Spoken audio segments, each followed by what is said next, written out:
Antes de nada, una noticia triste. Ha muerto Ander Landaudu, querido amigo, hermano, como lo llamaba, fundador de la Fundación, patrono y activo colaborador mientras la salud le acompañó. Era sin duda merecedor y futuro candidato a recibir también el premio Mario Mendía, por su compromiso, por su actitud resistente ante el acoso terrorista y por lo que padeció en propia persona y en su familia. Todo ello desde su profesión de periodista que ejerció al más alto nivel. Sentimos muchísimo su muerte. Vamos a dedicarle, si os parece, un aplauso, una ovación, con la admiración y el cariño que...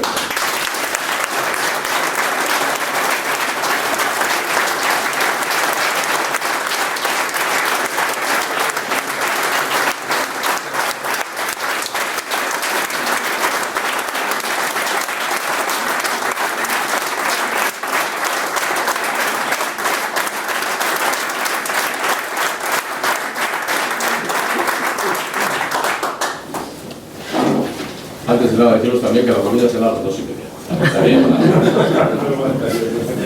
Euro menori, kogiet horiak, beste behin ere, teroko abizun honetan. Hementziaren urtea da garaian, eragozpen, pandemia tarteko, hutsegin gabe biltzen garela, urtean zehar egiten dugun ekitaldirik, festarik handienen. Marioren omenez eta oroimenez egiten dugun honetan. Mario esaten zuena berriro ere gogora datorki. Iraunez, Evino Ida y Dauncora. Bienvenidos todos y todas. Gracias por estar aquí una vez más. Hoy es el día grande de la Fundación. Celebramos nada menos que el 19 aniversario del muerte de Mario. Le entregamos el premio Mario Mendía. Mario Mendía salía de su 10ª edición, esta vez a nuestro querido y admirado amigo Antonio Zalo, y vamos a hacer la comida en bar. José Ignacio. Rafael no le veo a Rafael, ¿no? No está. No. José Ignacio, Arcaiz, Begoña, Miquel, no sé si saldrá, sí. Benetan eskertzen dugu zuen presencia. También contamos hoy con dos anteriores premios Mario Mendía. Rafael Aguirre y Luis Castel, que no sé dónde está, se ha escapeado ahí. Es motivo de alegría para nosotros. Estamos orgullosos del premio, no es un premio cualquiera.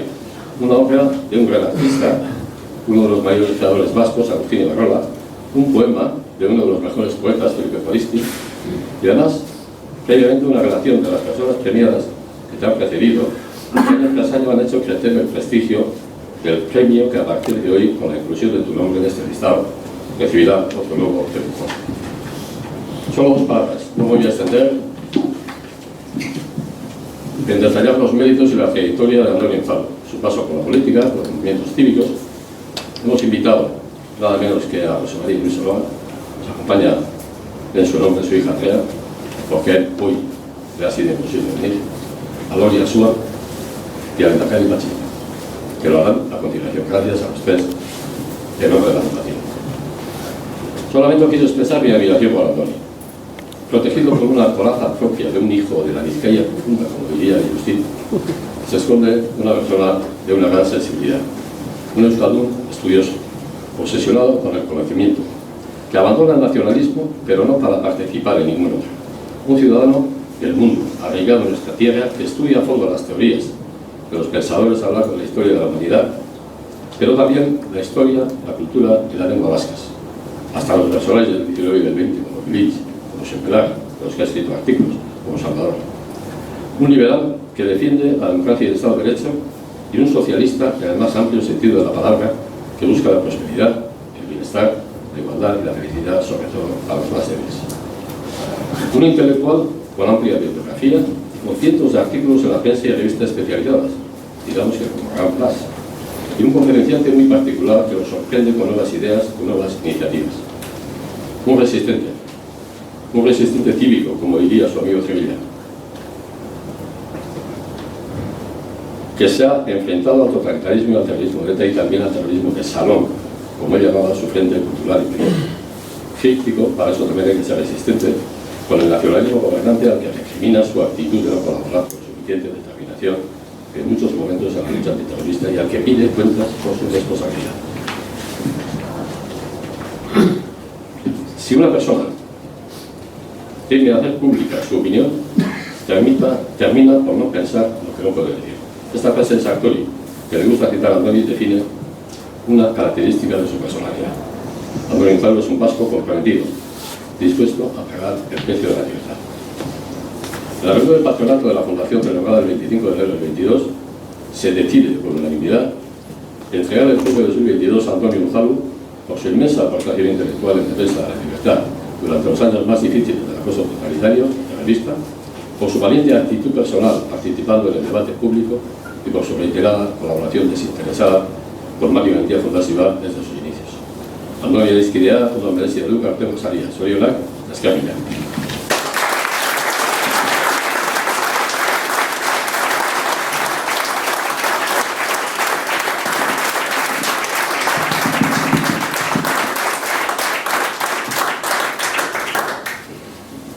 En unas jornadas de homenaje celebradas en septiembre de 2008 en esta misma sala, José María Luis Soloa hizo uno de los mejores elogios que se pueden hacer de Mario. Venía a decir que los grandes pensadores no son aquellos que con sus afirmaciones intelectuales cierran un debate, sino los que cuyas ideas permiten seguir siendo pensadas, debatidas y matizadas a favor o incluso en contra de lo que en un momento dado afirmó. José María es miembro y ha sido colaborador de nuestra fundación, a la que ha prestigiado con sus aportaciones en muchas ocasiones. Hoy la representa su hija Andrea, gracias a Andrea por venir, licenciada en Derecho y antropóloga, colaboró en el número 6 de Gran Plan sobre diversidad, número que ella misma coordinó.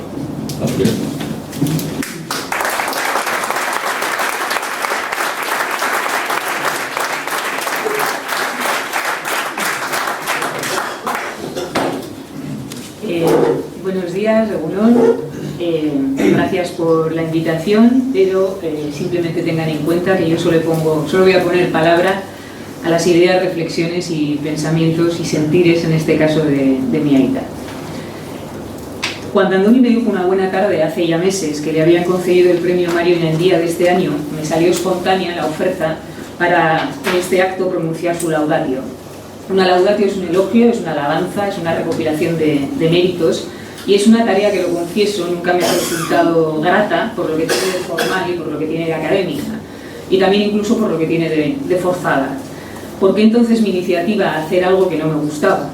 Lo he pensado desde entonces y he llegado a la conclusión de que más por amistad o cercanía ideológica que existen y que son fuertes, fue por la clara representación en mi ánimo, en aquel concreto momento, de que Andoni es todo un personaje, un ser humano que sea para lo bueno o lo malo posee una personalidad arrolladora, algo así como lo que coloquialmente llamamos un caso único. Es obvio que todos somos casos únicos en la vida, pero es verdad que hay algunos que se lo hacen notar a los demás, y Andoni es uno de ellos. Probablemente en forma muy similar a como lo fue Mario Inandía, el aventurero cuerdo que da nombre y que da sentido a este premio. Pero bueno, no adelantemos caracterizaciones y subrayemos desde el inicio las limitaciones de esta exposición, porque voy a limitar el ámbito de mi elogio a uno de los aspectos de la vida pública de Andoni, el que ha representado como persona que reflexiona sobre la política y nos cuenta sus conclusiones acerca de la estructura de una buena sociedad y de cómo llegar a ella. El Andoni Unzalu, pensador político. Dada esta limitación, no voy a tratar su actividad puramente literaria, constituida por esos preciosos y precisos retratos miniaturistas de personajes siempre perdedores que ha publicado sobre todo en El Correo, ni voy a tratar de su intensa actividad cultural de promoción del libro en euskera desde el patronato Aurtenbai durante muchos años. Tampoco, porque yo soy un teórico y de política práctica sé muy poco, voy a incidir en el relato de su vida política activa en la transición, en el mundo nacionalista y luego en la oposición y en el gobierno, esa que ha sido su singladura personal y siempre solitaria, desde el nacionalismo al socialismo. A mí me va a interesar solo la reflexión política que Andoni ha producido y dejado en numerosos artículos de revista, de prensa y en algunos de sus conocidos libros, Conversaciones con un nacionalista y Momentos estelares de la historia del socialismo. Por dos razones. Uno, porque esa reflexión es válida en sí misma y porque de nuevo pone ante el lector a un pensador sumamente característico y alejado de los mainstreams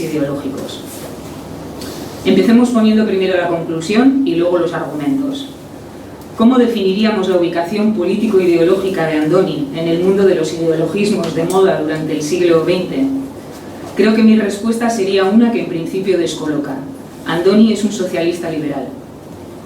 Una palabra única que une dos conceptos y con la que no quiere aludirse a esa idea facilona de ser un socialista moderado o más o menos de orden. No, ser socialista liberal en la historia y en la realidad de las ideas políticas significa algo más profundo, algo que a primera vista puede parecer contradictorio, porque supone unir en una sola fórmula las dos corrientes ideológicas que más disputaron entre sí pues durante todo el siglo XIX y parte del XX. Significa sentirse heredero de Tocqueville, con la misma firmeza que se proclama continuador de Proudhon, tanto de Manuel Azaña como de Indalecio Prieto. Probablemente muchos, la mayoría de vosotros, adoptaréis una postura de entrada muy escéptica ante el socioliberalismo. Eso es imposible, es un oxímoron en el terreno de las ideas, un camino sin recorrido en la de la praxis política. Y sin embargo, si al hablar del socialismo prescindimos del cientifismo determinista de Marx y si al tratar el liberalismo excluimos su mutilación puramente economicista, el liberismo, como dicen los italianos, entonces la presunta imposibilidad ya no es tan evidente. Y no lo digo yo. Un teórico de la democracia moderna de la talla del italiano Norberto Bobbio destacó en muchas ocasiones que él se consideraba un liberal socialista. Y ello porque, sencillamente dicho, los ideales más profundos del liberalismo y del socialismo, la libertad y la igualdad, la autonomía personal y la justicia social, el individuo y el Estado, eran perfectamente conciliables y compatibles, incluso se autoexigían recíprocamente. Siempre que pusiéramos la mirada más en la capacidad o en su capacidad para mover conciencias y las sociedades hacia un fin compartido que en los medios tácticos que propugnaban para ello. Los medios han sido históricos, han sido contingentes, dependientes de las circunstancias, pero los fines son coincidentes. El fin en este caso es el de una democracia social sostenida en un Estado de Derecho. Lo anticipó Edward Bernstein, el revisionista por antonomasia del marxismo. Para el socialismo, escribió, la democracia es un medio y es un fin. Es el medio de realizar el socialismo y es la forma en que el socialismo se realiza, lo que le permite proclamar que el socialismo es el heredero legítimo del liberalismo. Y sin salir del ámbito español, y a pesar de la escasa reflexión teórica que caracterizó al socialismo de preguerra, no escribió Pablo Iglesias lo siguiente: quien sostiene que el socialismo es contrario al liberalismo tiene una idea equivocada de él o desconoce los fines que persigue. ¿Acaso puede haber liberalismo verdadero sin que el socialismo haya triunfado? En este sentido, que es el que al final se ha demostrado válido, el socialismo no es a lo largo del siglo XIX, sino un movimiento de masas que reclama una y otra vez al liberalismo dominante en el poder, que cumpla de verdad y en su totalidad con las promesas contenidas en su propia doctrina, y que con su presión además le obligó a ello. La democracia moderna es en gran parte hija de los esfuerzos humanos, de la lucha del socialismo, de sus batallas, pero su contenido no excede de lo que es una aplicación intensiva y amplia de los dogmas del liberalismo. El cientifismo doctrinarista con que Marx dotó al movimiento, con independencia de su poder de movilización temporal, se ha demostrado a la larga ser un lastre para el socialismo, una desviación que, a pesar de su atractivo intelectual, puede perfectamente ignorarse. El socialismo es, al final, un humanismo, como anticipó Fernando de los Ríos en 1927, una idea que nace de un imperativo moral ante una realidad de explotación y de injusticia. Si vamos a los momentos estelares del socialismo que Andoni selecciona para componer su obra, veremos enseguida ese talante humanista en la comprensión del socialismo.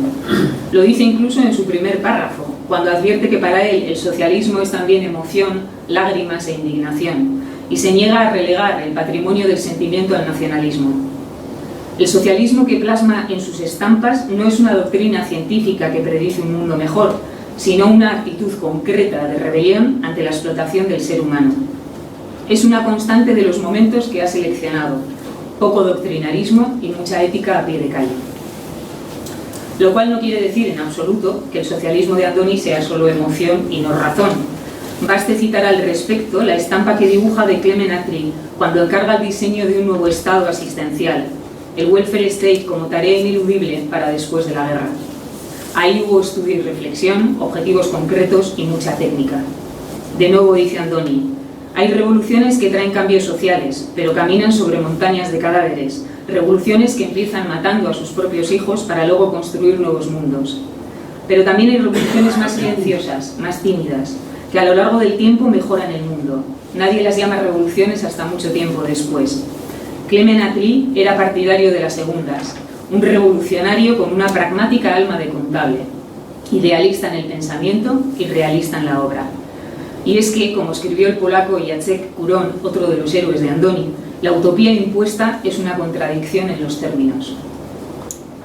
Un socialista liberal reconoce que los elementos arquitectónicos de los estados sociales de derecho actuales son en una parte esencial de inspiración puramente liberal, que el Estado de Derecho, la primacía de la ley, la separación de poderes, la independencia judicial y tantas otras instituciones son esenciales para que pueda montarse sobre ellos un régimen democrático que funcione.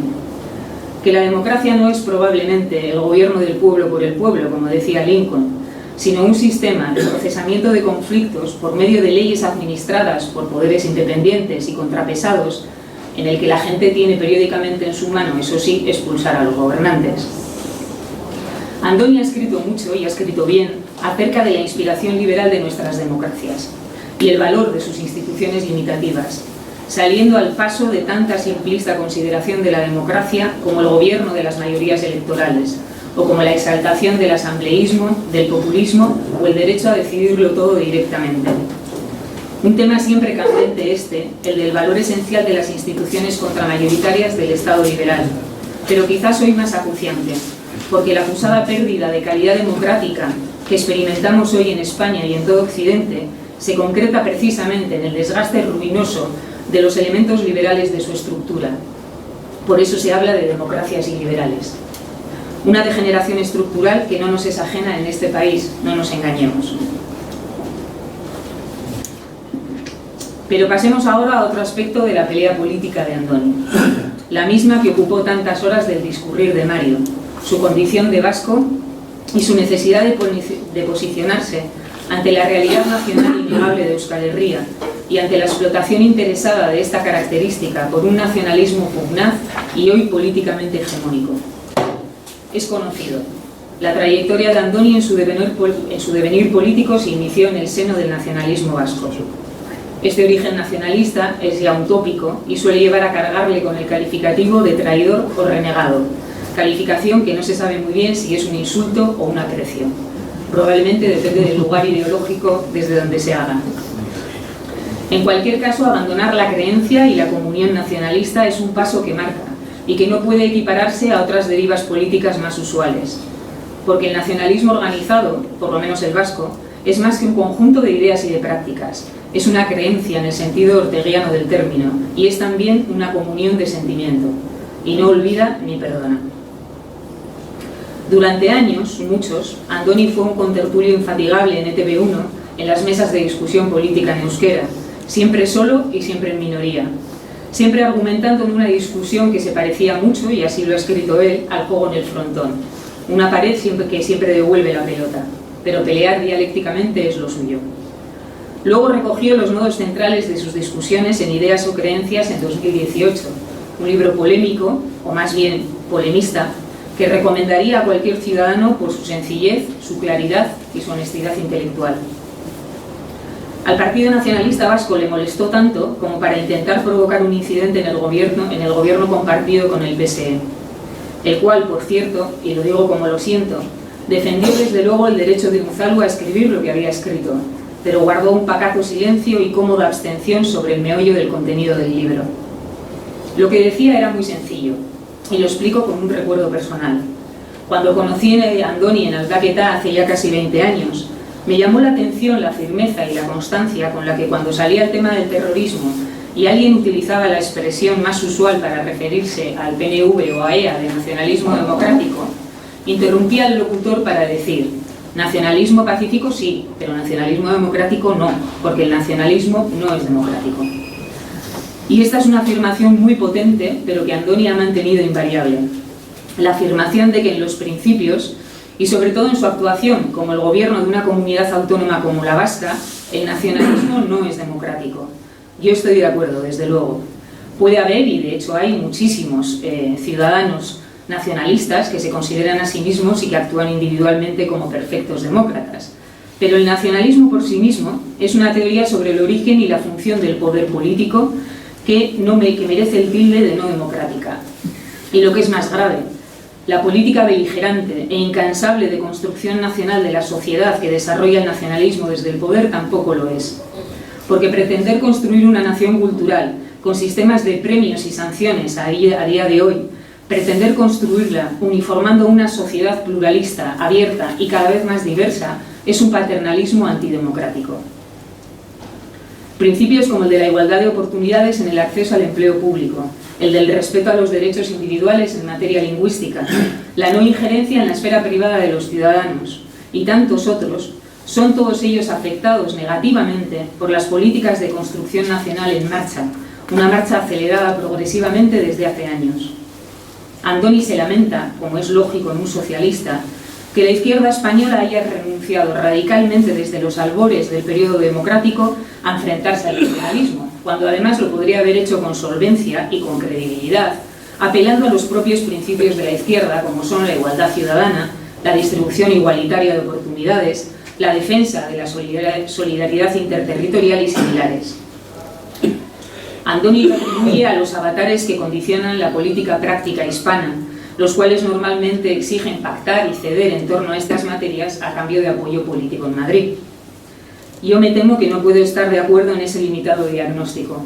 Creo que la izquierda española ha hecho suya y ha interiorizado la comprensión comunitarista propia de los nacionalistas y no tiene objeciones que oponer al derecho de los territorios a aculturar a sus poblaciones.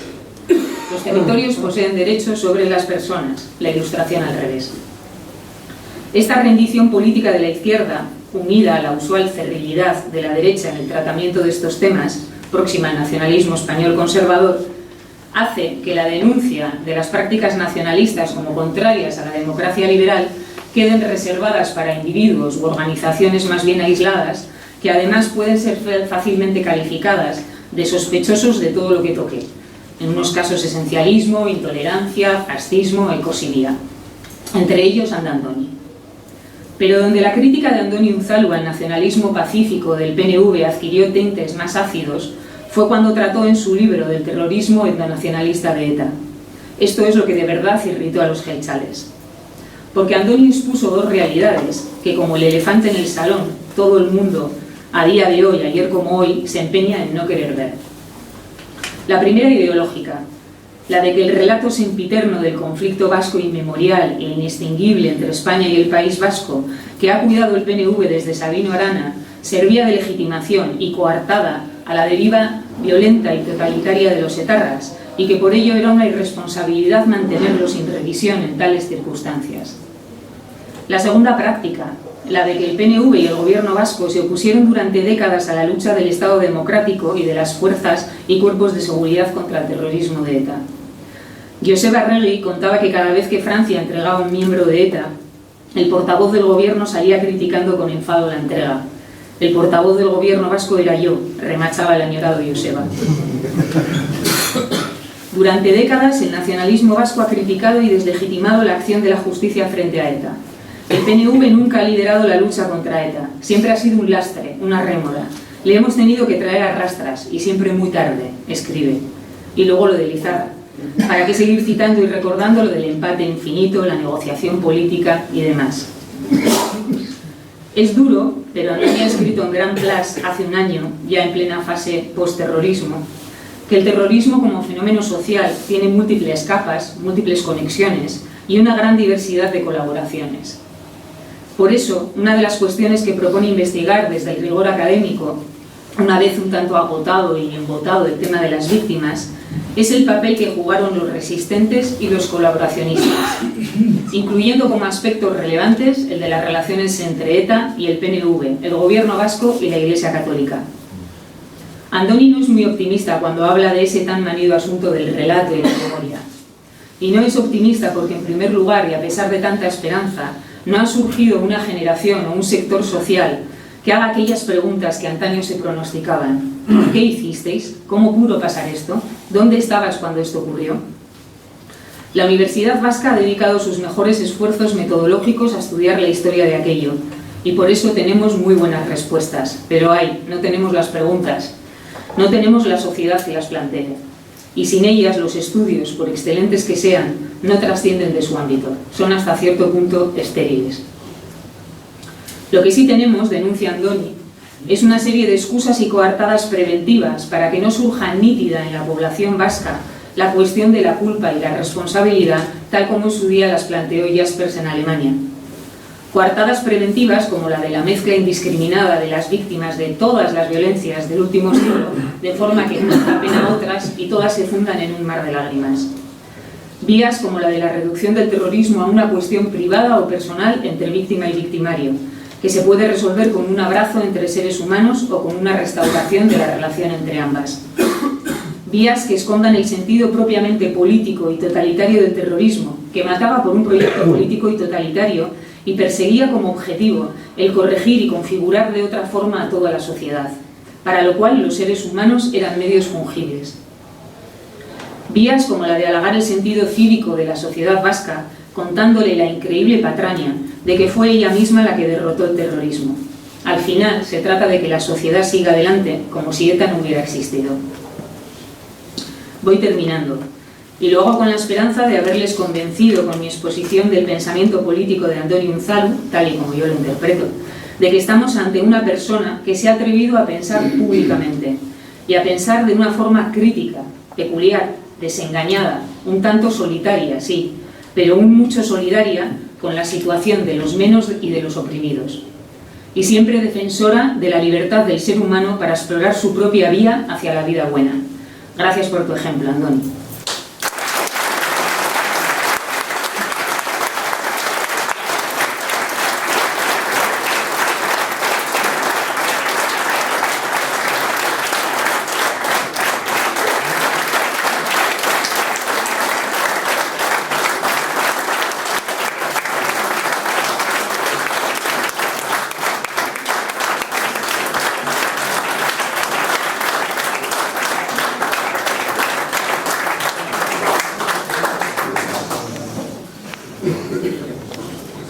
No sé si esperar a que venga Andoni. Sí. Espera, Bueno, espera. Me voy a presentar a Andoni. Pero quiero... ¿Eh? Sí, qué bueno. Qué bueno.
Bueno, seguimos.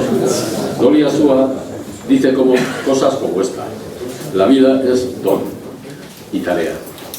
Don y tarea. Don que conlleva capacidades, posibilidades, habilidades para desarrollarnos como personas. Dones que poseemos desde el comienzo de nuestra existencia y que seguimos recibiendo a lo largo de nuestra vida, por la relación con los demás, muchas veces de los que menos poseen, y que te hacen sacar lo mejor de ti. Tarea que nos mantiene vivos hasta el último suspiro.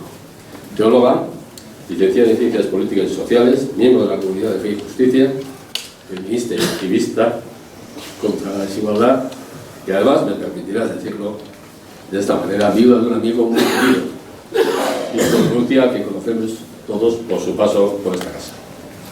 Gracias por apoyarnos de esta forma, Luis.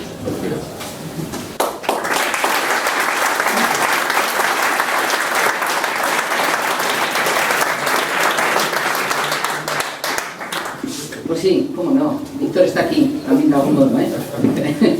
Bueno, pues egun on danori. Agradezco la invitación a formar parte de este momento tan simbólico y de tan justo reconocimiento a la persona de Andoni Unzalu Garaygordoki. Sí, es verdad, los dos. Comienzo con un poema de Víctor que se llama Roble. Roble. Las manos apoyadas acariciando la rugosa corteza. Limoso rostro de viejo roble firme, formado por vientos y humedades. Palpo tu aplomo, tu natural sabiduría, y recibo tu tronco, tu fuerza. Andoni, estoy segura que con mucho gusto te lo dedica Víctor. Es como si lo hubiera escrito pensando también en ti como un roble. Además de caso único, liberal y socialista, es un roble auténtico de esta tierra que también está en otros lugares. De Andoni, de su trayectoria vital, de sus rasgos personales, de sus principios, sus teorías, sus reflexiones, sus valores, su militancia humanitaria, se puede decir mucho. Gran parte ya lo hemos escuchado en boca de Andrea, de palabras de José Mari, y mucho seguro que dirá Pachi a continuación. En mi intervención, y de manera breve, sin explicitar mucho, me voy a centrar en 4 rasgos, 4 dimensiones, que en realidad son 3 más 1, que pienso definen bastante bien cómo es Andoni, o como yo lo percibo y lo hemos percibido en nuestras conversaciones también Víctor y yo. Andoni es raíces, mente, mano y todo ello con sentido, con finalidad. Me explico. Las raíces. Se suele decir, este árbol qué buenas raíces tiene. También se afirma de algunas personas lo mismo, pero me gusta más decir que somos raíces, porque sin ellas nos caemos al primer viento que sopla. Las raíces son parte fundamental de lo que somos cada uno de nosotros, cada uno de nosotras. El roble, como tantos otros árboles, se apoyan y viven en gran medida por sus raíces.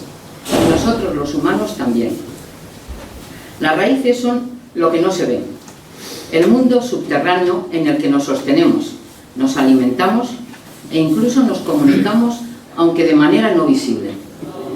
Sabemos que las raíces de Andoni son profundas, amplias y que se han alimentado y se alimentan de esa comunicación que en muchas ocasiones no es perceptible, aunque es sin duda diálogo con las raíces de otros.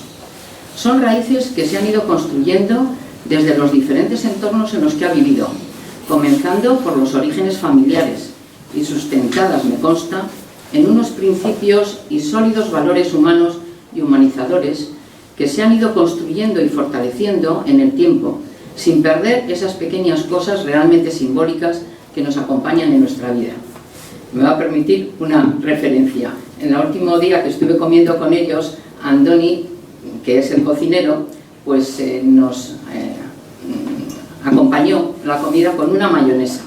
Y dijo, yo la hago como mi madre, a mano y con la cuchara de palo, nada ni de mini pimer ni nada. Y dije, mira qué bien, estaba riquísima. Estupenda. Las raíces, bien asentadas, permiten al árbol y permiten a Andoni sortear muchos vientos y humedades de diferentes procedencias, aunque no sea momento de debilitarlo. De detallarlo. Unas raíces que han crecido y se han ampliado, como decía, con muchos encuentros en nuestro propio tiempo histórico y también con otras personas y acontecimientos de otras épocas, incluso físicamente lejanas, pero que perviven en nuestra memoria colectiva. Un ejemplo de ello es la selección de historias que recoge en su último libro, Los momentos estelares de la historia del socialismo. Yo no voy a extender ni a hacer referencias a nada de ello, que además bastante bien se han explicado y se han anotado. Segundo, la mente. Somos mente, pensamiento. Andoni lo es sin duda. Una mente excelente, una gran mente, excepcional, también única. Podemos destacar su pasión y rigor intelectual que le ha llevado a ser un ilustrado en diferentes campos. Son conocimientos, por supuesto, aprendidos, pero especialmente pensados, reflexionados, contrastados. Conversar con Andoni siempre es interesante, aprendes y amplías conocimientos. Pero deseo destacar que su especificidad consiste en no quedarse en el conocimiento en sí. Es un afán por comprender la historia, nuestra historia, la historia de otros, aprender de todo ello para seguir actuando en el presente. Porque yo creo que el conocimiento de Andoni, todo su afán por aprender, por conocer, por pensar, no viene dado por el placer de conocer en sí mismo, que también, ¿verdad? Sí, ni de destacar ante los demás, eso seguro que no. Su profundo interés, me atrevo a decir, es ir a lo fundamental, compartirlo y provocar el pensamiento crítico orientado a la buena práctica política. Sus libros, artículos, reseñas de libros, muchos citados ya, muchas referencias, son muestra de ello. Aportan pensamiento, reflexión, buscando el debate sin descanso, defendiendo con libertad sus posicionamientos, con respeto y con convicción. Y siempre con una intención: transformar la realidad, actuar en ella desde dentro y a favor de una justicia social. Como es peleón, puede parecer que pretende imponer su punto de vista, pero yo creo que lo cierto es que lo defiende con tal convicción, con total convicción, pero siempre sabiendo que solo triunfa cuando convence y se esfuerza en ello, insistentemente. En los debates de ITV con los jóvenes, en Euskadi TV1, pues esa disposición a dialogar, a discutir, a pensar en diálogo, a hacer pensar, pues es encomiable y muy necesario. Es admirable su resistencia, su respeto al diferente y su insistencia en convencer sin ceder al desánimo. Y también, otra pequeña nota, es crítico, me parece, con la falsedad y el individualismo, porque se puede ser solitario, es verdad, hace falta tener tiempos, espacios, tiempos de soledad, me consta, y además, pues seguro, y donde vivís, eso ayuda mucho y aporta una gran oportunidad de pensar. Se puede ser aparentemente solitario y no individualista, porque se puede ser sociable y muy egoísta, de lo mío, de lo nuestro, como así hay tantísima gente. La mano, decía, la tercera dimensión, la mano. Siendo una mente potente, lo mejor de Andoni es que la pone en práctica. Un pensamiento desde la realidad y con una intención clara, como decía, transformarla. Yo pienso que Andoni es más de la tradición de la mano, con cabeza, reflexión, rigor, ni se queda en el pensamiento, ni actúa sin conocimiento y análisis, siempre pisando tierra desde la realidad presente, con datos y un buen diagnóstico. Se podría decir que lo suyo, esto es una invención mía, es pensar con la mano, es pensar con la mano, con la acción. No se queda en el discutir, en el lucubrar. Por eso no pertenece a la tradición del ojo, que es otra de las tradiciones en metafísica y en los estudios, que contempla desde fuera y con superioridad a los demás. Él es de los de pensar con la mano actuando. Y además, considero que Andoni aúna las dos dimensiones, mente y mano, poniendo el énfasis en la acción, con una finalidad clara: trabajar por una sociedad que se sitúe siempre a favor de los que más lo necesitan, de las víctimas de la injusticia.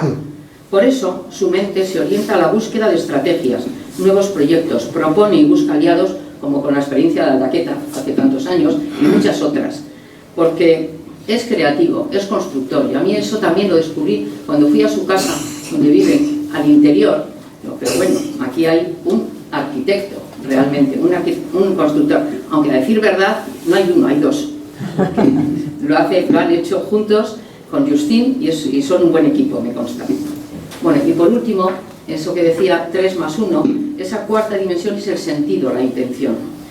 Todo su pensamiento y acción tienen una orientación clara, una acción por los más vulnerables, los más necesitados, los más desvalidos, los más injustamente tratados, las víctimas de las desigualdades, de los fanatismos, de los egoísmos colectivos. Todo esto queda reflejado en sus multitud de escritos, en reseñas de libro, y como también habéis hecho alusión, María hace alusión a los artículos o las reseñas de los libros en el correo, que siempre eran sobre libros que trataban de la realidad de los perdedores. Los más perdedores siempre bueno, estás ahí, ¿verdad? Efectivamente. Y también, pues, todo su afán, y siendo un gran euskaldun y gran euskaltzale, la lengua, para Andoni, creo que es importantísima, y la lengua vasca, el euskera, pero la lengua no es nada en sí misma. La lengua no aporta una visión especial en sí. La visión la tienes tú y la expresas y comunicas, y por eso el respeto a las diferentes lenguas y cada cual en la que sea la suya, ¿no? Tengo una anécdota de una amiga que era profesora de euskera en un instituto, y le he escuchado varias veces decir que ella le costaba mucho encontrar artículos para poder utilizar en clase que no estuviesen ideologizados en ese planteamiento nacionalista. Y afortunadamente encontraba a Andoni siempre. Utilizaba aquellos artículos que creo que publicabas en Sabarica, ¿no? Bueno. Percibo a Andoni en la combinación de estas 4 dimensiones. Sé que todas son importantes y potentes. El secreto está en la combinación de todas ellas. Con unas raíces fuertes, una mente siempre en marcha, bien asentado en la realidad, embarrado en ella y por supuesto con una intención clara: transformar las instituciones y la ciudadanía hacia una sociedad libre de personas libres viviendo con dignidad. Y voy a cerrar mi intervención con otro poema de Víctor, así que hacemos más presentes si cabe, pero vamos, otro poema, este sí está publicado, el anterior no, que contiene una gran dosis de esperanza y realismo. Se titula Cosecha. Cosecha. Sembramos al amanecer con la esperanza de la lluvia oportuna, del sol liviano y del viento limpio. Soñamos con la siega de las grandes espigas mecidas por la brisa. Soñamos el afán de la cosecha, las gavillas abrazadas, los cantos corales, los abrazos esponjados de sudor. Nos alimenta la esperanza del granero lleno. Ignoramos que la cosecha, si llega, no será nuestra. Andoni, como otras muchas personas y con ellas, eres un constante e insistente sembrador. Sé que tu siembra no cae ni caerá en saco roto. Aunque probablemente no veamos la cosecha o parte de ella, esta llega y llegará. Merece la pena seguir sembrando y regando. Sigue en ello. Eskerrik asko.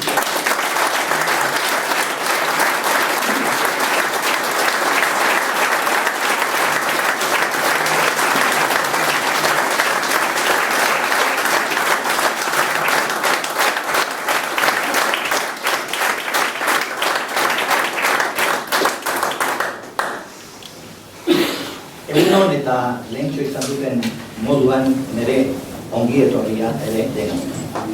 Hitz batzuk nire hautik Patxi López zuei aurkezteko. Eta hasieran pentsatu nuen, ez da beharrezkoa aurkezpenari, ez? Denok dakigu Patxi lehendakaria norten. Pero creo que Patxi López merece más que unas palabras de presentación, unas palabras de reconocimiento.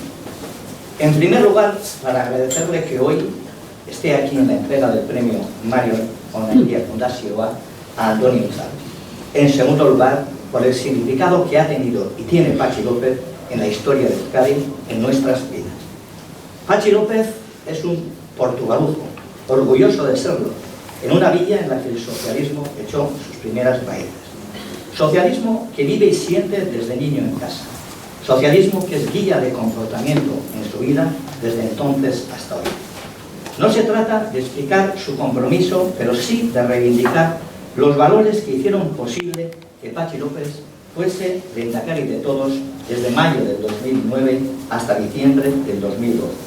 Eso, a pesar de las palabras del Coreca, es tan difícil que el socialista Patxi López llegue a ser lehendakari que ver como ver a un cerdo volar.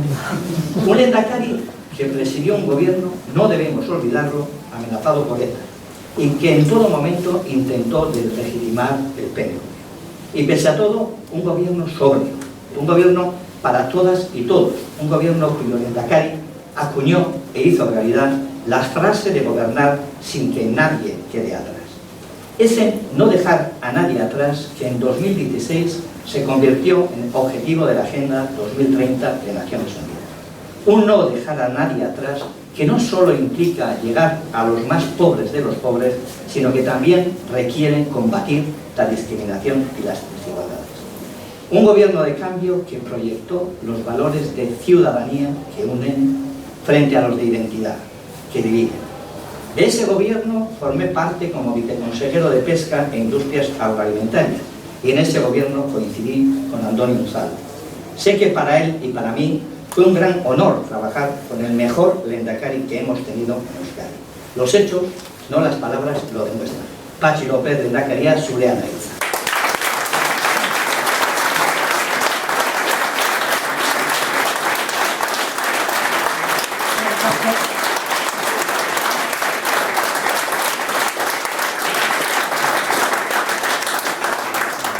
Egun on guztioi, Supongo que entenderéis que subo aquí un poco abrumado por lo que acaba de decir John, ¿no?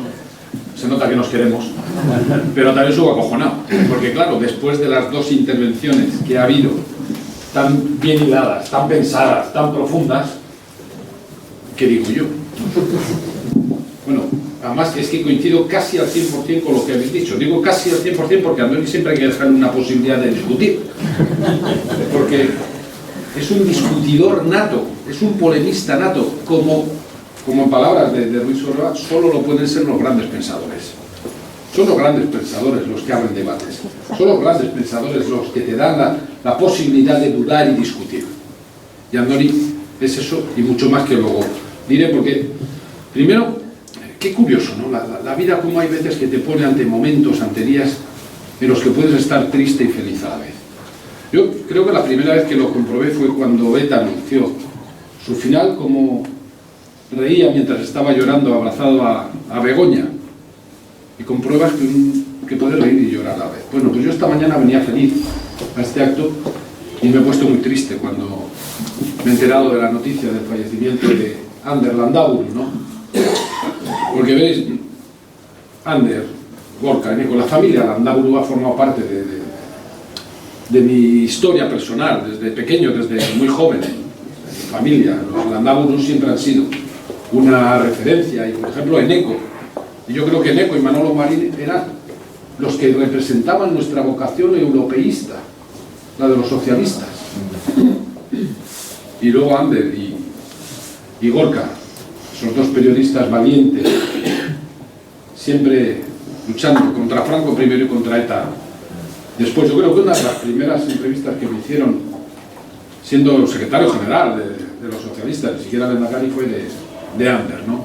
Y por eso ese sentimiento de tristeza, pero hoy era un día feliz y quiero retomar esa felicidad, porque venimos a un acto que en el fondo también es un homenaje a Mario Ennaendía, y que le damos un premio, se le da un premio a Andoni Unzalu, y por eso ya después de discursos tan sesudos yo hablaré de alguna vivencia, de algún recuerdo personal, porque veréis, Mario Ennaendía, para mí Mario es leyenda, y lo digo en el buen sentido de la palabra. Veréis, cuando yo me acuerdo de Mario, y esa bastante a menudo, os va a parecer una chorrada, pero yo me lo imagino, la imagen de Mario sonriendo siempre y como si fuera una especie de santo laico. Sí, porque como que desprende luz. ¿Y de esto por qué? Pues porque era siempre tan positivo, era siempre tan ilusionante, era siempre tan esperanzador. Lo que decía, que se te queda esta imagen. Y luego piensas, ya, es que así igual solo pueden ser las personas que han tenido una vida, que han sufrido mucho y que han tenido una vida al límite. Yo lo comparo en ese sentido, por ejemplo, con Ramón Rubial. Ramón Rubial, después de más de 20 años de cárcel, que se dice pronto, 20 años de cárcel, nunca nos transmitió ni una mala palabra, ni un mal gesto, ni una posibilidad ni un rencor, ni una posibilidad de buscar venganza. Siempre mirando hacia adelante, siempre en positivo, siempre luchando, trabajando para construir un país mejor. Y Mario, con sus 2 sentencias de muerte a la espalda, con sus 8 años de cárcel, era igual. Ni una mala palabra, siempre luchando por la libertad, por la justicia, por la igualdad. Pero yo es verdad que a Mario le conocí mucho más tarde que muchos de vosotros, ¿no? Igual que la mayoría de vosotros, porque yo sobre todo lo conocí personalmente, quiero decir, no políticamente. Cuando estábamos trabajando en la fusión entre Euskadi y Euskara y el Partido Socialista de Euskadi, y luego compartimos comisión ejecutiva. Y se me han quedado grabadas 2 cosas, bueno, además de una frase que dijo en una entrevista que yo lo uso mucho. Cuando le preguntaron, no me acuerdo que le preguntaron, dijo, es que ser vasco todo el rato es muy cansado. Y yo a veces cuando me dicen, es que tú para ser vasco eres poco no sé qué, o es que para ser vasco eres muy no sé cuál, digo, ya, es que como dijo Mario, ser vasco todo el día es muy cansado, entonces tengo que relajarme de vez en cuando. No, pero dos cuestiones. Una, que también os va a parecer una tontería, pero fue en el Congreso de Fusión, cuando él sube a la tribuna y aparece con corbata. Y él dice que solo se había puesto la corbata, creo que en la boda, que no se la había puesto nunca más, pero que él se ponía la corbata, tampoco, pero bueno, en la boda. Dice, pero que él se ponía la corbata. Venga, vamos a decir que la boda sí, porque lo que voy a decir ahora. Si no iba a quedar Mario muy mal. Y digo que solo se la ponía en las ocasiones verdaderamente importantes. Y que aquella no era. Y veréis, yo me he tenido que poner, y me he puesto la corbata cientos de veces. Pero hay ocasiones en las que tengo que ir a una cosa que me parece especialmente importante. Y entonces cuando me estoy poniendo la corbata, me acuerdo de Mario. Pero no solo me acuerdo, es que voy a la tribuna y lo digo. Digo, esta corbata de hoy es porque Mario en el día me enseñó que en las ocasiones importantes uno se tiene que vestir de acorde. No digo que no ir con corbata no sea elegante, pero era esa cosa que yo tengo y que mi pequeño homenaje a Mario cada vez que llevo una corbata en esas ocasiones es esa. Y la segunda cuestión que se me quedó grabada era cuando en esas reuniones de la comisión ejecutiva pues estaba la cosa fatal. E íbamos ahí todos, la situación de la política en Euskadi estaba fatal, la española estaba fatal, al partido no sabíamos dónde estábamos, dónde ubicarlo, y hacíamos todos unas intervenciones muy deprimentes, muy melancólicas, y entonces él pedía la palabra y siempre empezaba diciendo, pues yo creo que estamos muy bien. Y a partir de ahí analizaba, desbrozaba la situación política de tal manera, la iba separando de tal manera que luego iba diciendo, y si hacemos esto aquí y hacemos esto allí, estaremos muy bien. Es decir, fijaros lo necesario que son políticos como este hoy en día, cuando las cosas van mal. Un político de verdad tiene que hacerse cargo de los estados de ánimo de la gente. Y tiene que ser capaz de dar esperanza, porque la política sin esperanza no es nada. Y Mario era de estas personas, de las que se hacía cargo del estado de ánimo cuando estábamos todos desbaratados y nos daba una esperanza. Por lo tanto, Mario era un gran político, un gran escritor, un gran pensador, una gran persona que se hacía cargo de nosotros y nos hacía salir de ahí con ilusión. Y ahí empieza la analogía con Andoni, porque Andoni es lo mismo pero al revés. No digo lo de gran persona, digo que Andoni, cuando estamos todos, bueno, pues esto no está tan mal, digo que va a estar tal, y va a ir a peor. Esto lo va a negar, porque para eso es polemista.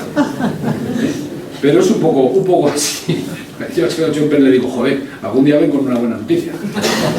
No, pero yo es que decía que a Mario lo conocía alrededor de la fusión. Yo a Andoni no me acuerdo cuando le conocí exactamente el día. Estaba ahí. Y como decía Rubén Blades, la vida te da sorpresas. Bueno, pues Andoni ha sido desde entonces una sorpresa en mi vida. En el sentido que para mí se ha hecho indispensable. Y seguramente se ha hecho indispensable porque es una de esas personas indispensables. Sí, y lo digo, claro, uno luego ve esta sala llena y dices, qué gran amigo de sus amigos, de su gente, pero yo, como digo la verdad últimamente, Begoña dice que soy ya un viejo gruñón, a Andoni a alguna gente le cae mal. No, pero no digo de los ajenos, que para eso solo hay que leerle la entrevista de hoy. Hoy tendrá cabreados a unos 4.000. No, digo de los propios. Pero voy a decir, ¿sabes por qué le caen mal? Seguramente a muchos de ellos. Porque le tienen miedo. Les asusta. Pero lo que les asusta es su conocimiento. Es su capacidad de analizar la situación y dar respuestas. Lo que les asusta seguramente es todo lo que sabe porque les deja en evidencia. Porque Andoni, si no lo sabe todo, esa noche se lo estudia y a la mañana siguiente viene sabiéndolo. Sí. Andoni, cuando no le cuadra un dato, va a la fuente hasta que le cuadre. Bueno, yo no conozco a nadie que se haya leído los presupuestos enteros, más que Andoni, pero no los del País Vasco, no, los de Murcia, todos. Mira, yo, y esta es una cosa que llevamos a gala, no, siendo en mi etapa en Euskadi, especialmente del Lehendakari, nunca di un dato falso, nunca, y eso es gracias a Andoni Unzalu. porque me revisaba de arriba abajo todos los datos para que nunca cometiera ese error. Y efectivamente, Andoni, nunca dimos un dato falso. Ahora, el hecho de leerse todos los presupuestos le convirtió en el terror de todos los departamentos del gobierno vasco, nuestro gobierno, porque claro, cuando estamos en una situación de dificultad, y yo le decía a Andoni, revisa de dónde podemos sacar dinero. Y entonces iba departamento por departamento y le decía, pues, de aquí esto fuera, porque cada vez que Andoni le decía, voy a veros, estaban todos acojonados.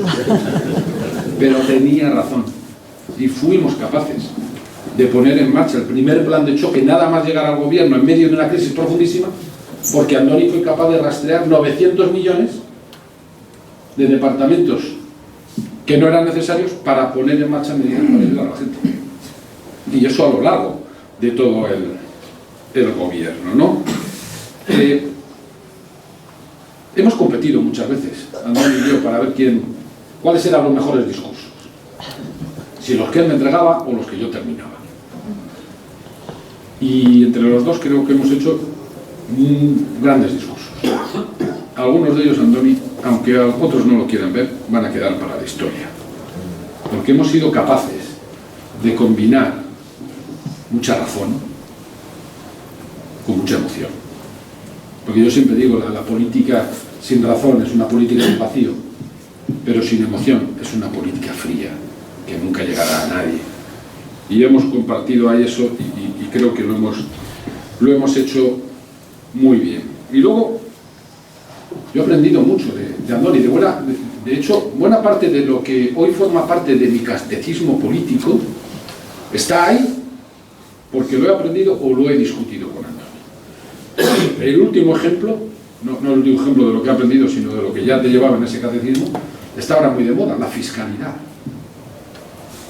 Los grandes debates que hemos tenido Andoni y yo sobre la fiscalidad como la gran herramienta que tiene un país para hacer justicia social, para hacer políticas de igualdad, para luchar contra la desigualdad y hacer políticas equitativas. Desde el origen, vamos, fuimos los primeros que, clamando en el desierto, propusimos en Euskadi una reforma fiscal en serio. Claro, lo que para que teníamos una diputación gobernada por el PNV, una por el PP y otra por Bildu, pues como comprenderéis, las tres nos querían ahogar, no ayudar a hacer una reforma fiscal. Pero hoy en día, ese debate es el que debiera estar poniéndose encima de la mesa. Él no estará contento del todo, pero yo estoy contento porque hemos dado el primer paso con la propuesta del gobierno de que paguen más los que más tienen y aliviar a los que menos tienen. Y con eso, porque la fiscalidad es lo que te permite construir el país. La fiscalidad es lo que te permite redistribuir los recursos que obtiene, pero también repartir las cargas, para que no siempre las cargas estén en las espaldas de los mismos. Porque esto decía que lo aprendí de Andoni, porque a pesar de ese aspecto que a veces tiene de gruñón, yo creo que en el fondo lo que le hubiera encantado también es ser maestro de gente joven. Porque veréis, le teníais que haber visto en Madrid, cuando estuvimos ahí esos 6 meses intensos en la presidencia del Congreso. Tenías que verle a Andoni, el caserito, el hombre de negro, porque siempre me iba de negro allí, como un año. Miraba para abajo y entraba en el Palacio del Congreso, ¡Egunon! Todo el mundo asustado. Pero luego salíamos al patio a fumar. En aquella época fumábamos. O sea, y se nos hacía enseguida un corro, primero de periodistas que vienen a preguntarte ¿qué es lo último de no sé qué y tal? Pero luego yo ya me iba para adentro y se quedaba Andoni. Y Andoni hacía pedagogía política como nadie. Se cogía a los chavales, porque la mayoría eran muy jóvenes esos periodistas, y les enseñaba, les explicaba el porqué de las cosas, el porqué, qué es en política cada cosa, cuál es la respuesta que hay que dar a cada cuestión. Y yo creo que a pesar de que estuvimos solo 6 meses muy intensos, poca gente habrá dejado tanto pozo en aquel patio del Congreso como Andoni Uzá. De hecho, cada vez que paso por el patio, siempre hay algún periodista, alguna periodista que me pregunta por él. Siempre. Y esto es capaz de hacerlo muy poca gente. Sobre todo, como digo, la entrada era tremenda. ¿Qué ha dicho? Sin embargo, la salida era que todo el mundo, al final no tenía ni que salir yo, el corrillo ya se lo hacían a él. para que fuera capaz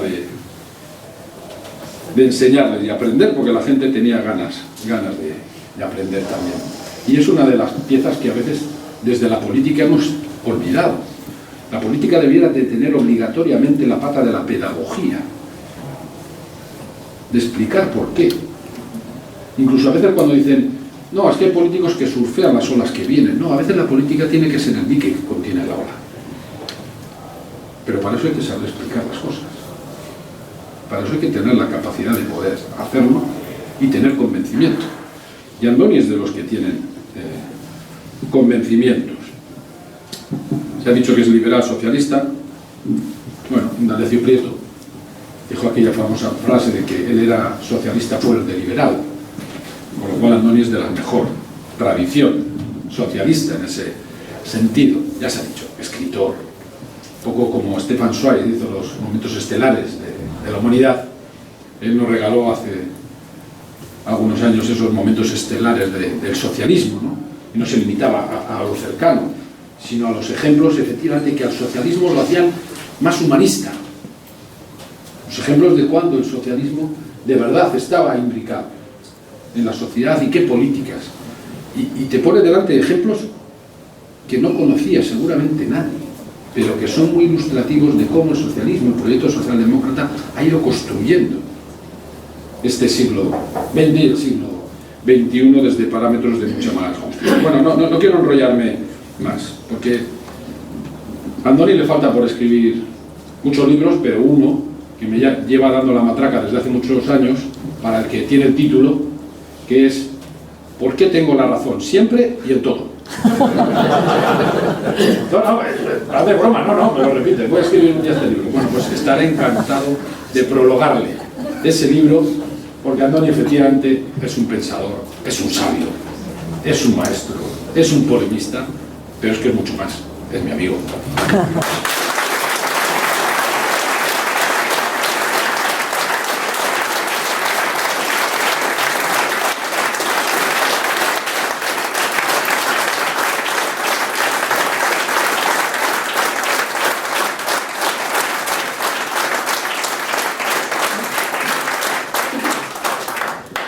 Eguerdion guztioi, zorionak Andoni. Poema hau Andoniri idazita dago, baina nik uste dut Anderrentzat ere izan daitekela. Irakurriko dut orain euskaraz eta gero itzulpen bat gazteleraz. Inork ez daki hitzek zer egin dezaketen, zein amildegiri begira geratuko diren, nola jasango duten, zorabioa, erorikoaren tentaldia, beti ere beherantz bultzatzen dituen gravitatearen pisua. Hor, lurra lokaz bihurtzen da eta moldatzen bakoitzaren nahi eta interesen arabera. Inork ez daki. Hondamendia ikusiri zergatik atera daitezken kalteri gabe. Nolatan iluntasuna xurga eta xurgari diren, ikusgarri izateko argia irabazi nahian. Zenbat zulo beltz irentsi behar duten bizi ahal izateko espazioaren bila. Inork ez daki non biziko diren, ezabatuak izan gabe, nola esango duten, entzun nahi ez dena. Izen aterpean denak abizen da, itxaropena eta etxipena, bakea eta gerra, irribarrea eta negarra, zorion izugarria eta mugarri gabeko tristura. Aditasunez hartutako laguna, etxai babes gabe eta garaitu da. Izen naturara hurbiltzen gaituzte, zuaiz bat deskribatzen dute eta basoa ikusten dugu. Paisaia osto lehorrekin margotzen digute eta lurrera erori eta udazkena sentitzen dugu. Haizea dakarte gure adarretara eta loak eta kontzientziak inarrosten gaituzte. Mina izendatzea agian beharrezkoa izango da. Gertatutakoa izena ematen dionaren aurrean ipintzeko. Baina mina, oinazea, izena aletik haratago doa, ezin sufrimendua edo herioza usatu. Idazi dezaket, goiza urrezko kopa bada, eguerdia izaki argitsua, baina egunak ihes egiten du beti, animalia zauritua bezala, gure esku utxen zirrikuetatik. Mina garaizea ez deizen kontua, arteak ezin du ez beharraren aurka zer egin, baina iraganeko gaizen konsolamentua dakar, eta eskukada bat alaitasun gaurko eguna igarozeko.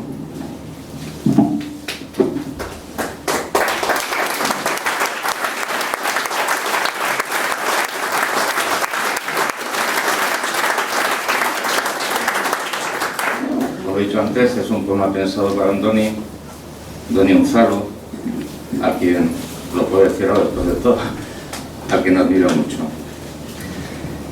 Nadie sabe lo que pueden hacer las palabras, a qué abismos pueden asomarse sin sufrir el vértigo, la atracción de la caída, el peso de la gravedad que las empuja inexorablemente hacia abajo, donde la tierra se hace barro y se moldea, según los deseos e intereses de cada cual. Nadie sabe de qué naufragios pueden salir indemnes, de qué oscuridad pueden absorber la luz necesaria para que sean visibles, de qué agujero negro consumir el suficiente espacio para sostenerse sin desaparecer, dónde habitar sin ser borrada sin más, cómo decir lo que nadie quiere escuchar. En el refugio de las palabras todo cabe, la esperanza, la desesperación, la paz, la guerra, la sonrisa, el llanto. Cabe la dicha inmensa y la tristeza sin límites, el amigo acogido con amabilidad, el enemigo desvalido y derrotado ya. Las palabras nos acercan a la naturaleza, describen un árbol y vemos el bosque. Nos pintan el paisaje con hojas secas y caídas sobre el suelo y sentimos el otoño. Traen el viento a nuestras ramas y nos agitan el sueño y la conciencia. Ay, nombrar el dolor quizás sea necesario para enfrentar el hecho con quien lo nombra, pero el dolor trasciende la capacidad de las palabras para conjurar el sufrimiento o la muerte. Puedo escribir, la mañana es una copa dorada. Puedo escribir, el mediodía es el ser más luminoso, pero el día siempre se escapa como animal herido por las rendijas de nuestras manos vacías. Vencer al dolor no es cuestión de palabras. El arte nada puede contra la adversidad, pero trae consuelo de los males pasados y ramilletes de alegría al presente. Muchas gracias.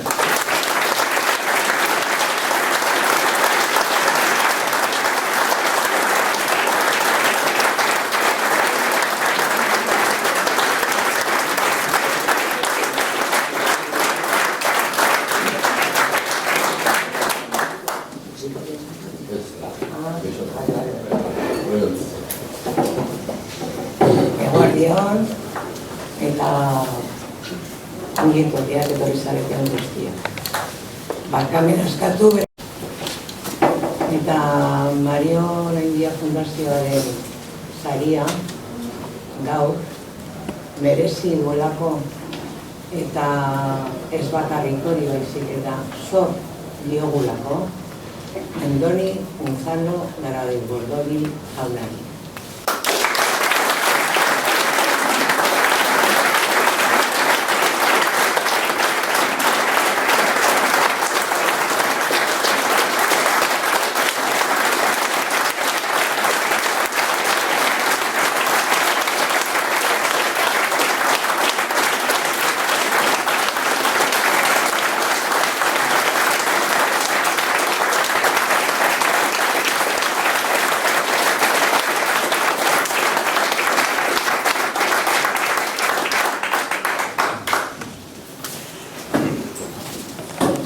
Egunon, gaur, sari hau, malgutasunez eta eskerronez hartzen dut, baina besteren izenean hartzen dut. Erresistentzia humilaren izenean, euren gau baltzak eta bakardade isilak gogoratuz. Recojo este premio de la Fundación Mario Onaindia, obviamente con mucho orgullo y agradecimiento.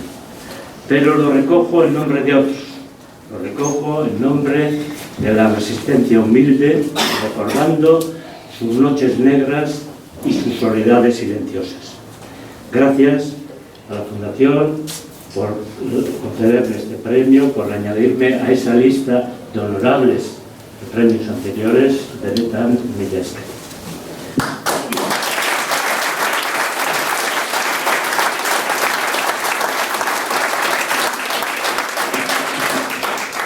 Agradezco obviamente las intervenciones anteriores y me dejan un poco abrumado, la verdad, pero tienen que saber que básicamente vamos a achacar a la amistad estos elogios excesivos hacia mi persona. Mira, Esker, por nuestras intervenciones a los tres. Y me gustaría hablar de, como soy el premio, puedo hablar de lo que me parece. Y voy a hablar de tres temas que me preocupan, ¿no? Uno es de elementos iliberales, un palabra que tenemos que aprender, porque está transitando por toda Europa y arrasando o intentando arrasar las democracias liberales de la Unión Europea, y me gustaría hablar de elementos iliberales de la sociedad vasca. Y fundamentalmente de uno en concreto, que es el tema del uso etnicista del idioma.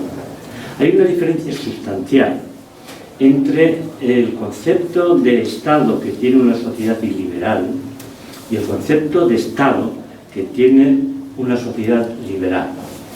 La sociedad liberal, o las personas liberales, tenemos un concepto del Estado como herramienta, instrumento que defiende las elecciones personales.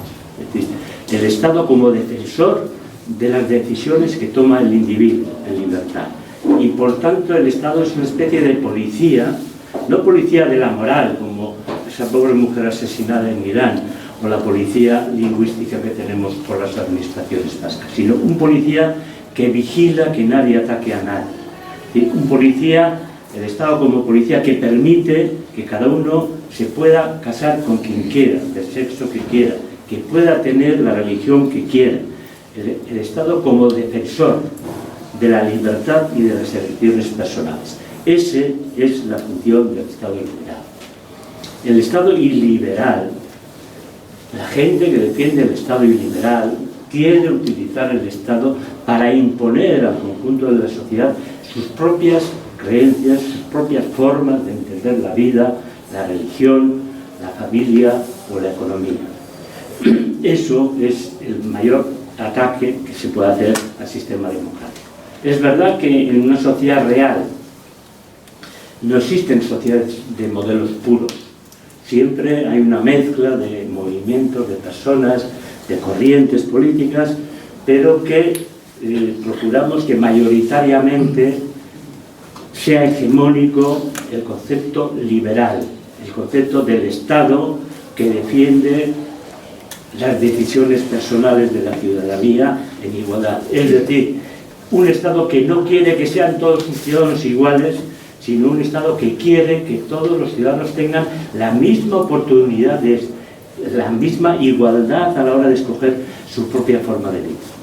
En este tema no vamos a decir que Euskadi sea una sociedad iliberal, pero sí tiene elementos iliberales que nos debieran hacer preocupar muy seriamente. Una es el uso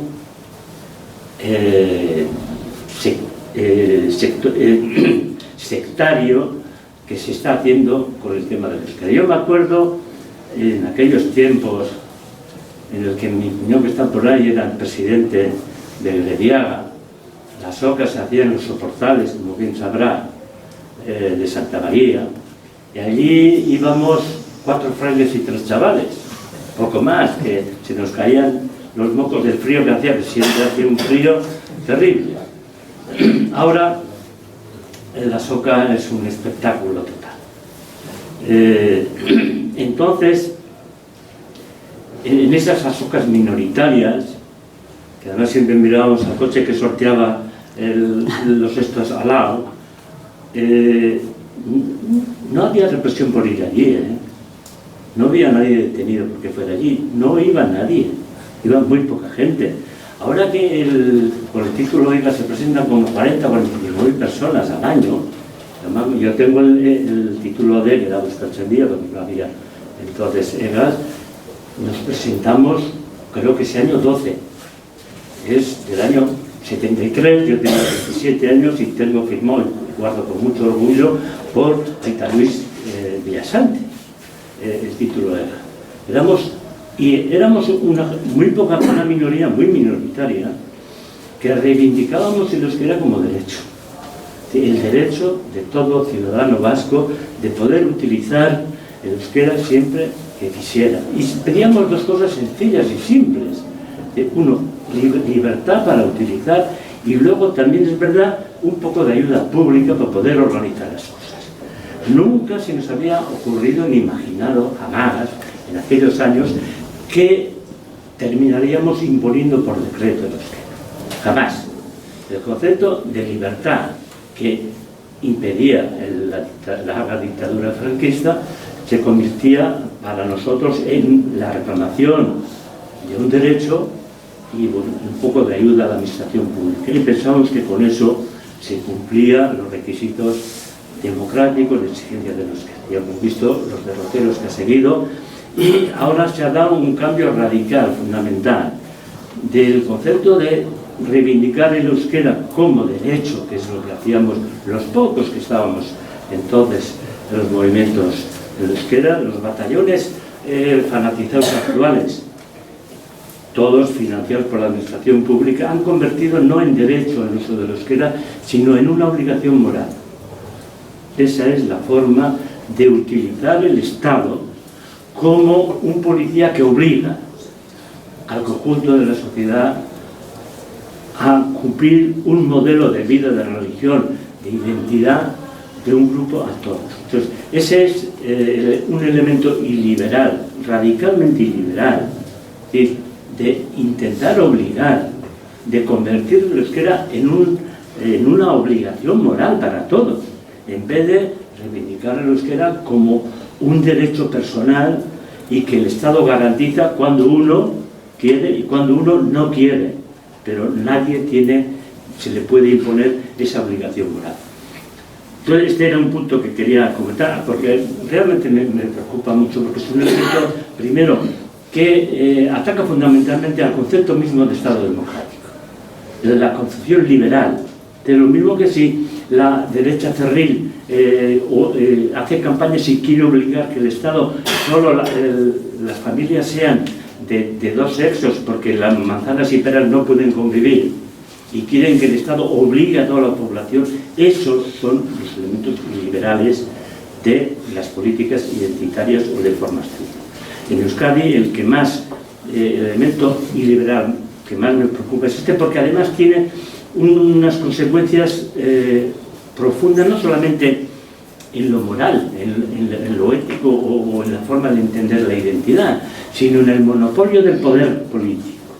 Si tú pones este requisito, al final estás entregando todo el poder político y económico de las administraciones públicas a una minoría de la población que en Euskadi no pasa del 30%. Dicho lo cual, paso al siguiente punto que me preocupa, y es un tema que no he oído discutir, pero quiero lanzarlo, como decía el Lehendakari, lanzo la piedra a ver quién esconde la mano o quién levanta para discutir, ¿no? Y me gustaría hablar de la generación, por no encontrarme una forma mejor de definirlo, yo le llamo la generación trashumante. Llamo la generación trashumante, que es fundamental en la sociedad vasca, esa generación que surge de los 60 y va pasando por diferentes estadios políticos, aparentemente muy contradictorios,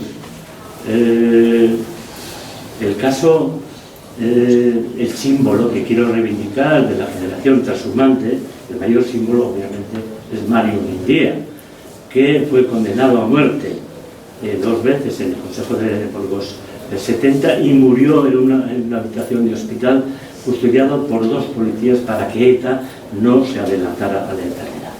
Este es un símbolo claramente de la generación trashumante que empieza ahí, empieza en Burgos, incluso con Burgos, y termina como un elemento simbólico, defensor a ultranza de la libertad y radicalmente opuesto a la violencia terrorista. Y en este caso quiero recordar también a Landau, porque este es también un trashumante de diferentes exilios, desde el 36-38, que tuvieron que salir fuera y recorrieron no solamente espacios políticos diferentes, sino espacios físicos, de extrañamientos diferentes, de expatriados por el mundo, y que al final vuelven a casa, vuelven aquí después de recuperar la libertad. Y toda esta gente que proviene de sectores muy diferentes, de nacionalismo radical, como Mario Buendía, en los que me incluyo, desde los radicalismos marxistas más raros, desde los trotskistas del PC, pongo por caso López Lacalle, de sitios muy diferentes, pero que llegan siempre al mismo, que han llegado en la transición, después de la transición, al mismo sitio. Has citado al Leszek Kuron, un polaco que realmente le admiro yo mucho.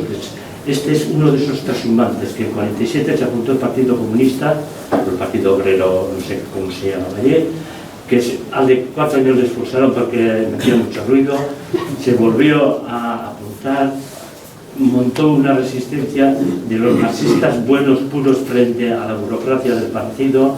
Al final se apuntó, fue uno de los grandes asesores, junto con Vigny, de Solidarność, y al final se pasó al movimiento democrático contra el Partido Comunista, contra el sistema comunista.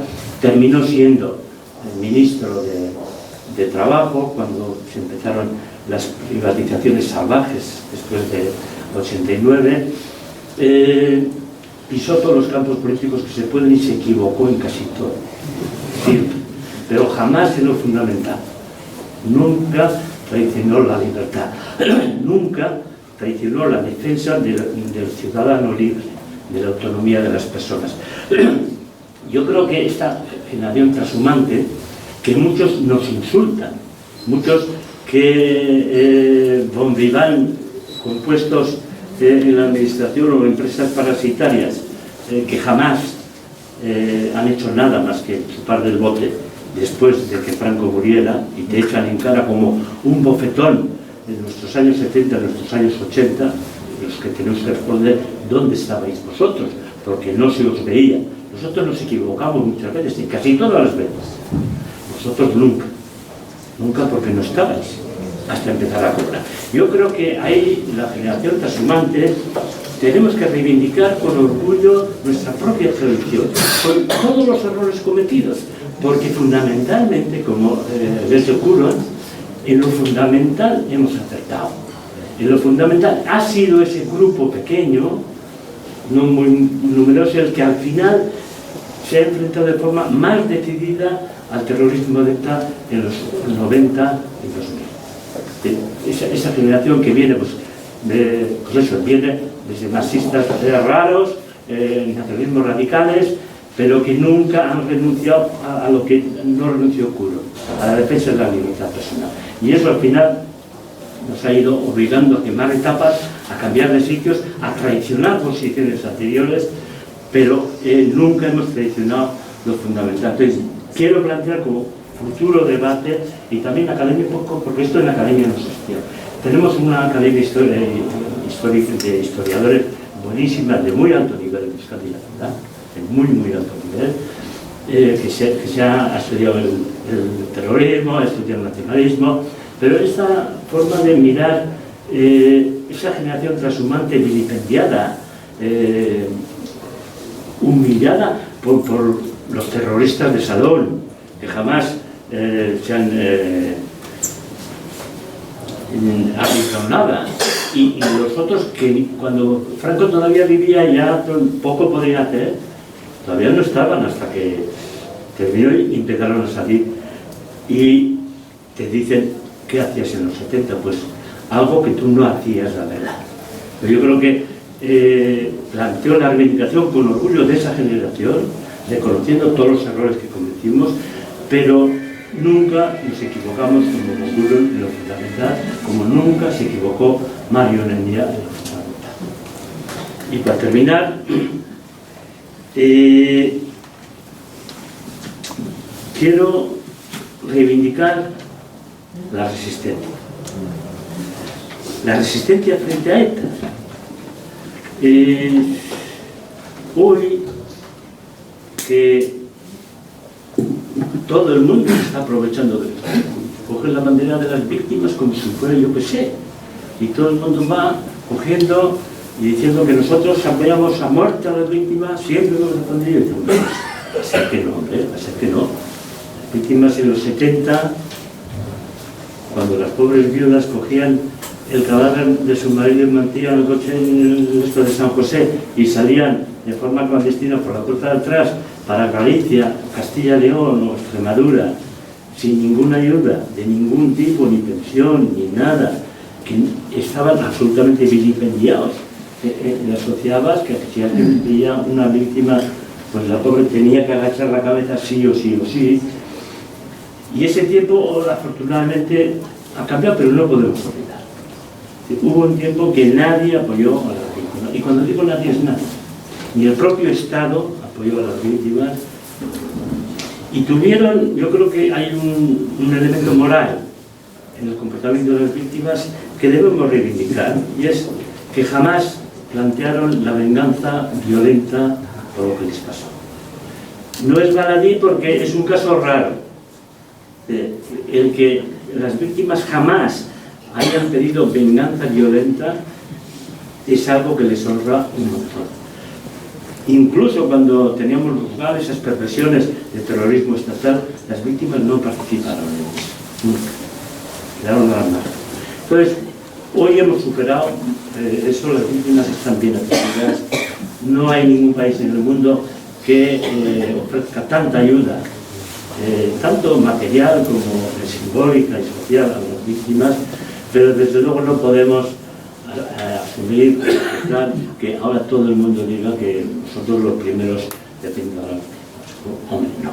Las víctimas tenemos que defenderlas como testimonio del pasado, como testigos de lo pasado, pero sin que se mezclen con todos los salvadores inventados, porque las víctimas son víctimas y su función es seguir manteniendo el testimonio, el ejemplo, para que no se nos olvide. Pero hay una cosa que sí que está absolutamente marginada, no se habla de esto, que es la resistencia. Entonces, en Euskadi hubo resistencia, de la misma manera que hubo colaboración. Entonces, si tú dices hubo resistencia, y empiezas a poner nombres a los resistentes, entonces en esa lista que es corta, caben los que caben, pero otros no caben, y sobre todo, el no reconocer la existencia de la resistencia frente a ETA, lo que hace es exonerar, exculpar y olvidar la colaboración de una parte considerable de la población vasca con el terrorismo. Y la colaboración, como comentaba José Mari en palabras, en la voz de su hija, tiene muchas hojas, es como una cebolla, no todas las colaboraciones son iguales, no todas las colaboraciones son dejar el piso para que duerman comando, han sido de cobertura social, de apoyo mediático, la colaboración ha sido muy amplia y de muchos niveles. Entonces, el decir esa falacia enorme de que a ETA le venció la sociedad vasca, pues va a ser que no. A ETA más bien la apoyó. Cuando en la Gran Vía 50.000 personas bramaban ETA mátalos con absoluta impunidad, pues hombre, la sociedad vasca lo que hacía era alentar, una parte importante alentar, otra parte se callaba, como podía, a sobrevivir, pero la resistencia deja desnudo la colaboración. Por eso, de forma muy inteligente, porque tonto no era De Gaulle, creo que fue el 25 de agosto del 44, con la liberación de París, lo primero que dijo es: Francia ha sido liberada por sí misma. Se le habían olvidado toda la resistencia, que casi toda la resistencia eran republicanos españoles, exiliados comunistas y socialistas de Alemania, de Polonia, que habían invadido los estos, se le había olvidado los ejércitos aliados. Ha sido liberada por sí misma, y con eso exoneraba la colaboración brutal, amplísima de la sociedad francesa con el régimen nazi. Aquí nos está pasando algo igual. Entonces, la única forma que tenemos es de desnudar el relato, es reivindicar la resistencia. Aquí hubo resistencia. Hubo resistentes, de los que nadie se acuerda. O sea, no es lo mismo las víctimas que los resistentes. Obviamente todas las víctimas no son primarias, pero las víctimas primarias todas fueron resistentes asesinados. Pero hubo resistentes, supervivientes, y eso es lo que yo me gustaría plantear. Tenemos que reivindicar la existencia de la resistencia. Y la resistencia también tuvo niveles diferentes de compromiso, pero sí hubo resistencia. Entonces, el hacer una reivindicación seria de qué es lo que nos pasó, porque tenemos dos, y con esto termino, tenemos dos ejemplos claros, Alemania y Francia, con lo que pasó con el nazismo. En Alemania, en la posguerra, durante el nazismo, la colaboración fue brutal. Ahí no se puede engañar nadie de lo que pasó. Y Jasper, como comentabas, lo cuenta muy bien, la culpa. Entonces pasa que cuando la culpa es tan amplia, en una sociedad han colaborado tantísima gente, es muy difícil que lo asuma, porque, a ver, la justicia material es imposible. O sea, tú puedes juzgar unos cuantos, a toda la población no se puede juzgar.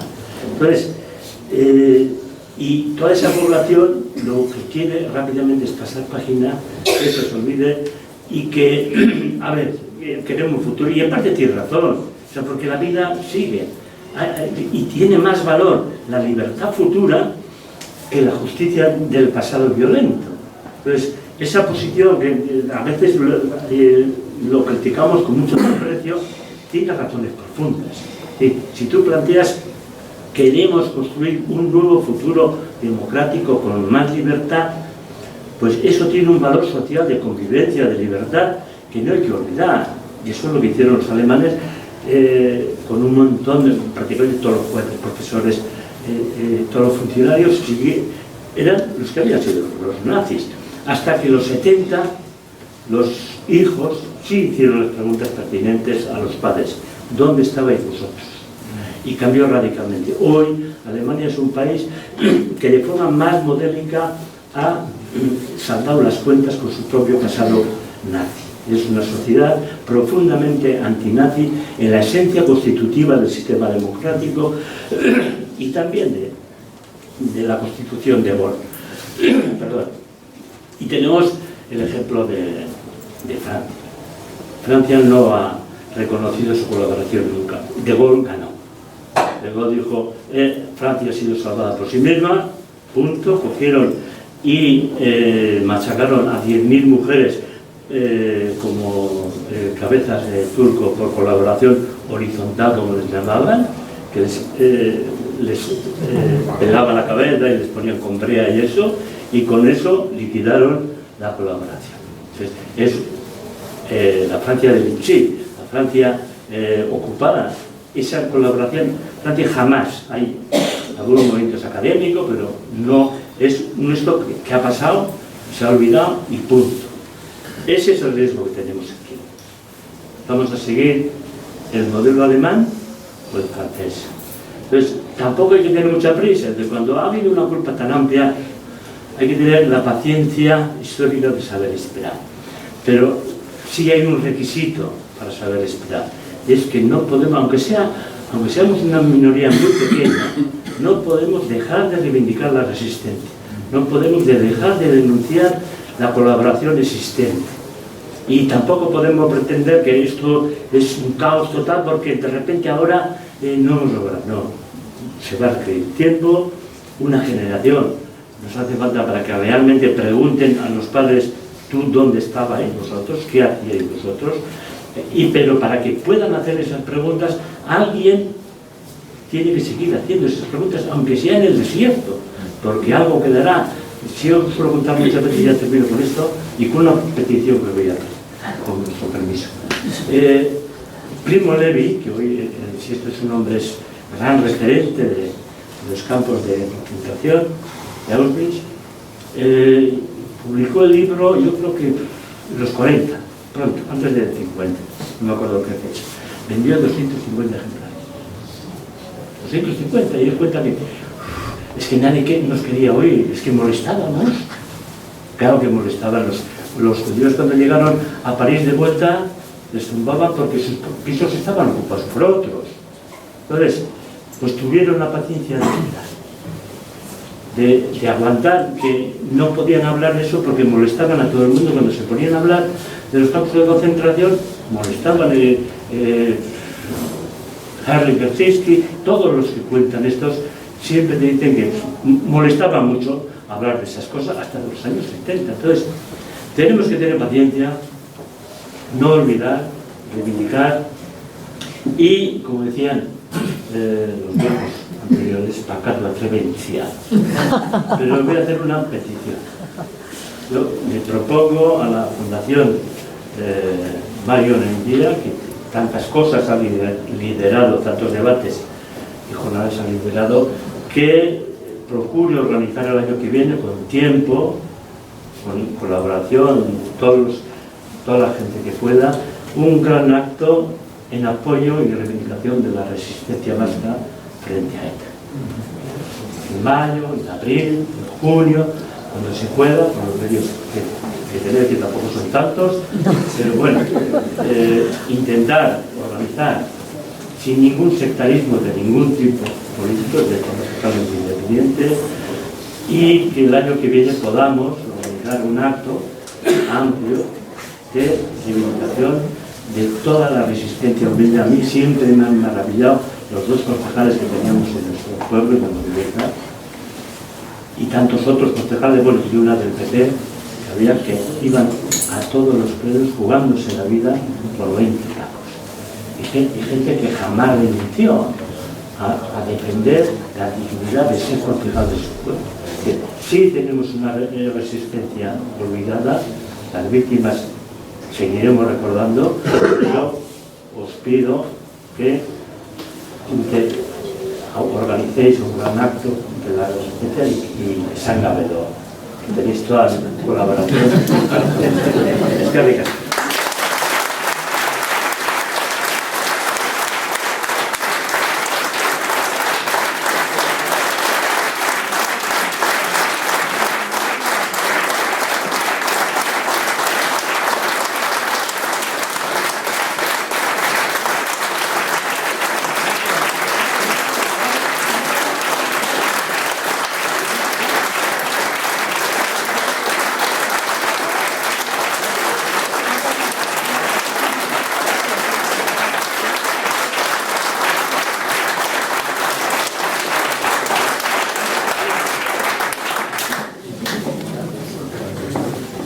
Honez azten dugu zure proposamena, Andoni, ya zerbait antolatzeko moduan gara alkari. Bueno, hoy tenemos, siempre acabamos este acto con la canción de Imanol. Hoy tenemos el objetivo para hacerlo, pero nos falta el músico, que habitualmente suele venir, pero lo hemos resuelto de otra manera. De modo que, cuando queráis, se doy la marcha a la música. No puede ver, a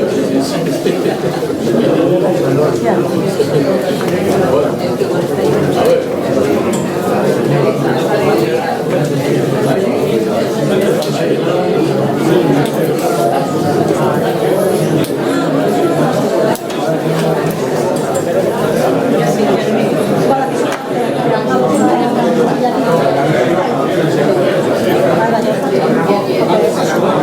Thank you.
Es lo que llaman en el mundo ausencia.